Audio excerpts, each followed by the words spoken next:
இந்த super deluxe house வந்து இந்த Bigg Boss super deluxe house இருக்குது. ஸோ அதில் இந்த சுபிக்ஷா அண்ட் இவங்கெல்லாம் வந்து இருக்காங்க. அந்த ரம்யா ஜோ அவங்கெல்லாம் இருக்காங்க. ஸோ இவங்கெல்லாம் வந்து இந்த நார்மல் பிக் பாஸ் ஹவுஸில் இருக்கிறவங்கள வந்து ஒரு வேலை வாங்கணும். அதுதான் அவங்களோட டாஸ்க்கு.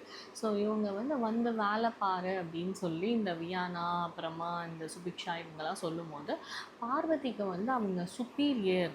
ஸோ நீ என்னை வேலை பார்க்க சொல்கிறது, அப்படியே நீ என்னை வேலை பார்க்க சொன்னாலும் நான் வந்து எப்படி வேலை பார்ப்பனோ அப்படி தான் பார்ப்பேன். நான் வந்து எல்லா விதமான ஆட்டிடியூடும் காமிப்பேன். நீ வந்து என்னை எதுவும் கேட்கக்கூடாது அப்படின்ற மாதிரி ஒரு சீன் க்ரியேட் பண்ணியிருந்தாங்க.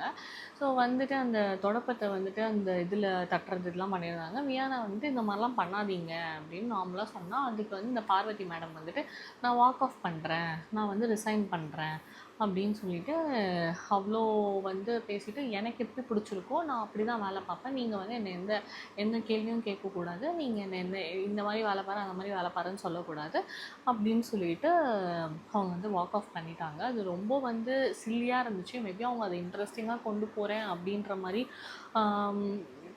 கொண்டு போகிறேன்ற மாதிரி வந்து சொன்னாங்க.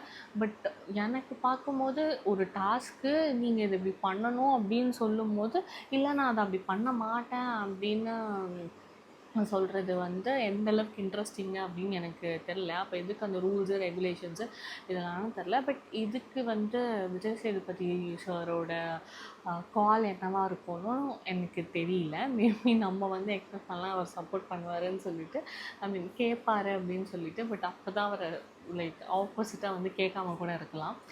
அண்ட் இதுக்கப்புறம் வந்துட்டு இந்த சுபிக்ஷா பொண்ணு வந்துட்டு சரி இவங்களை போய் கன்வின்ஸ் பண்ணணும், அந்த பொண்ணு ஜென்யூனாக தான் வந்துட்டு போய் அவங்கள கன்வின்ஸ் பண்ணணும், பார்வதியை கன்வின்ஸ் பண்ணி அவங்கள எப்படியாவது வேலை பார்க்க வைக்கணும் அப்படின்றதுக்காக அந்த பொண்ணு ஜென்யூனாக தான் போயிட்டு அவங்கக்கிட்ட போய் பேச போனால். பட் இந்த பார்வதிக்கு வந்து அவள் என்ன தான் பேசினாலுமே இவ என்ன நம்மக்கிட்ட வந்து பேசுகிறது, இவ என்ன நம்மக்கிட்ட வந்து இவ என்ன நம்மளை கன்வின்ஸ் பண்ணுறது, இவ கன்வின்ஸ் பண்ணி நம்ம கன்வின்ஸ் ஆகிட்டோன்னா நம்ம கம்மியாயிடுவோம் அப்படின்ற அவளும் நான் லைவ்லேயும் பார்த்தேன்.